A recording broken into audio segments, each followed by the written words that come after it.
Hey guys, welcome back. It's me, Greg from Playtech, and today I've got a bit of a video that I've been wanting to do for a long time. I've just been so busy lately launching our artisan range and everything else that I haven't had a chance to jump in on this, but today we're finally getting into it, and I can't wait to show you what I've got. What I've got here is the new headset from Audio-Technica. This is the ATH-M50xSTS, the analog version, so that has an XLR plug and a 1/4-inch jack on it. There is a USB version, but I really wanted to get my hands on the XLR version for this video today because, as some of you may know, audio is my background, and before I was at Playtech, I was a freelance audio engineer. I have a lot of nice mics that I like to pull out every now and then when we're doing content here, and I thought, why not compare this, which is apparently amazing, to what we know is the most legendary streaming and in some ways broadcast and recording mic around, the Shure SM7B. But also, I wanted to bring in a comparison to one of the most popular mics around at the moment is this Rode Podmic here that you've seen us use in the studio many times before, and you're just seeing it everywhere these days. It's an extremely cost-effective microphone, and I thought, let's bring the most legendary streaming mic and the most popular streaming mic and then this newest awesome headset that I've got here, and let's compare them all together so you guys can see what the deal is with each of them, how they relate to each other, and especially where they sit in the market in terms of price. So first of all, some details on the headset. I won't go into too much detail because if you want that, just read the specs. But basically, it's the M50 style headset, which is really popular for audio quality and everything like that, and then the AT20 series condenser capsule in the microphone.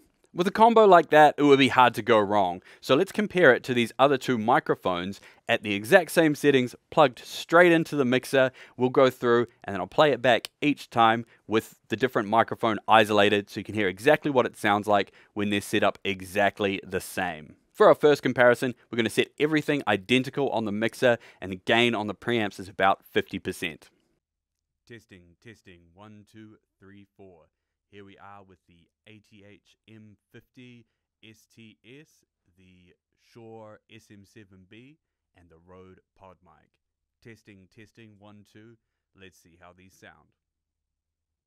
Testing, 1, 2, 3, 4. Here we are with the ATH-M50xSTS, the Shure SM7B, and the Rode Podmic.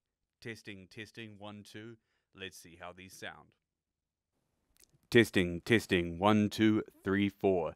Here we are with the ATH-M50xSTS, the Shure SM7B, and the Rode Podmic. Testing, 1, 2. Let's see how these sound.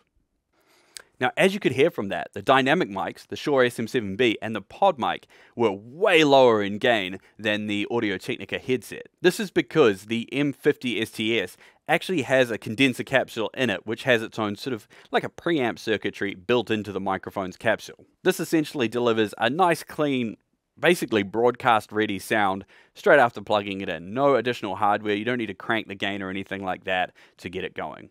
In order to get the same volume out of these other two mics, we're going to have to add a lot more gain. So let's go back and do a comparison where the gain is about the same. So to achieve this extra gain on the dynamic microphones, we're going to take two different approaches. Because the Podmic is an entry-level microphone, we're going to assume that it's bought based on a value for money sort of angle, and we're not going to use an external preamp. We're just going to turn the gain on the actual mixer up. We're going to turn it up to about 75% from 50% in order to match the level required to keep up with the M50. Whereas because the SM7B is a high-end product, instead of just cranking the gain, we're going to pair it with its legendary companion, the CL1 cloudlifter mic activator. This is essentially a 48-volt phantom-powered device that boosts the gain of the microphone without adding additional noise. And we feel that because that's a really classic pairing with the SM7B, that's more realistic to what people are going to be using out there in the wild. So let's hear the comparison with that different signal chain and the gain structure just adjusted a little bit on the dynamic mics, but with the M50 still exactly the same. Testing, 1, 2. Testing. We are testing the ATH-M50xSTS, the Shure SM7B with cloudlifter, and the Rode Podmic with gain boosted considerably. Testing, 1, 2, testing. Testing, 1, 2, testing. We are testing the ATH-M50xSTS, the Shure SM7B with cloudlifter, and the Rode Podmic with gain boosted considerably. Testing, 1, 2, testing. Testing, 1, 2, testing. We are testing the ATH-M50xSTS, the Shure SM7B with cloudlifter, and the Rode Podmic with gain boosted considerably. Testing, 1, 2, testing. Now that was a much more balanced comparison. The Podmic, even though the gain was cranked, still sounded pretty good and had quite low self-noise. However, it did sound a little bit more brittle, but would still be totally great for a podcasting setup or something like that. For the money, extremely good value mic. And at the other end of the market, the SM7B and cloudlifter also sounded amazing, I have to say. It was nice, warm-bodied, dynamic sound with good proximity effect when you lean into it, everything like that. It sounds great and it sounds done.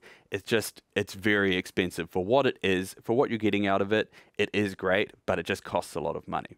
You could hear that the M50 was a touch brighter than the SM7B, which is probably mainly to do with the actual pop shield on the SM7B, but still, it has a great sound, broadcast ready, straight out of the box. And you don't have to mess around with a boom stand or anything like that. When it came time to film this video, I was like, well, I should use the actual SM7B for the voiceover, but then I thought, hell, why not? I'll just use the headset to film the voiceover for the video. So that hasn't even been plugged in since I ended the comparisons earlier on.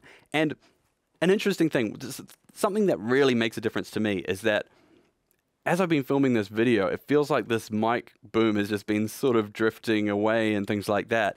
And that's just the nature of boom stands. They kind of wear out after a little bit. And you've kind of got them hanging over, your monitor and all that kind of stuff on your desk. You just don't have to think about that at all with this headset. But you don't have to compromise on the mic quality. Especially when you're gaming and you have something in front of your face that's potentially blocking a part of the screen or something like that. You don't have to worry about that with the M50. So that's one of the biggest things for gamers specifically. If you're on a podcast or something like that where you can lean back in your chair, the SM7B or the Podmic are still fantastic options.